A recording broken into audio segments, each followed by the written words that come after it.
Recording studio Dudhahi Kushinagar.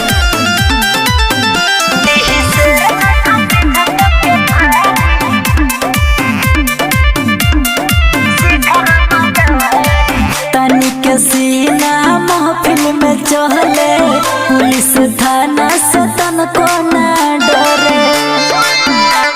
अरे सुना तानी के सीना महफिल में चहले पुलिस थाना सतन को ना डरे। ढाढा बंदूक चलावे खूबे हवे बड़ी खून खारी। देही शेर लेखा सीधे तक फारी दिलीप भैया से शिखर मंदारी। देही शेर लेखा सीधे तक फारी दिलीप भैया से शिखर मंदारी।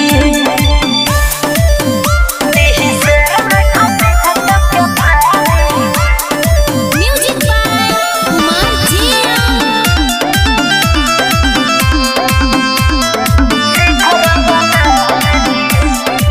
सिस्टम बाटे अकेले ही लइले इनका से कोई जानी बड़े रे लइले। अरे सुन सिस्टम बाटे अकेले ही लइले इनका से कोई जानी बड़े रे लइले। कन्हा मछी धार के चले हाई न केहू के बारी। दिही शेर लेखा सीधे तक के फारी दिलीप भैया से शिखर मंदारी। दिही शेर लेखा सीधे तक के फारी दिलीप भैया से शिखर मंदारी।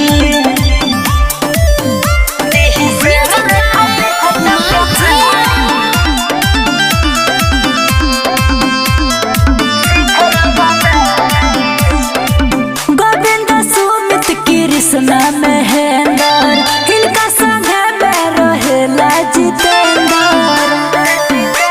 अरे बुझला गोविंद सुमित कृष्णा महेंद्र इनका संगे में रहेला जितेंद्र। गुड्डू निरंजन राजित के केहू कुछु ना उखारी। देही शेर लेखा सीधे तक के फारी दिलीप भैया से शिखर मंदारी। देही शेर लेखा सीधे तक के फारी दिलीप भैया से शिखर मंदारी। Mix by Mahakal recording studio Dudhahi Kushinagar.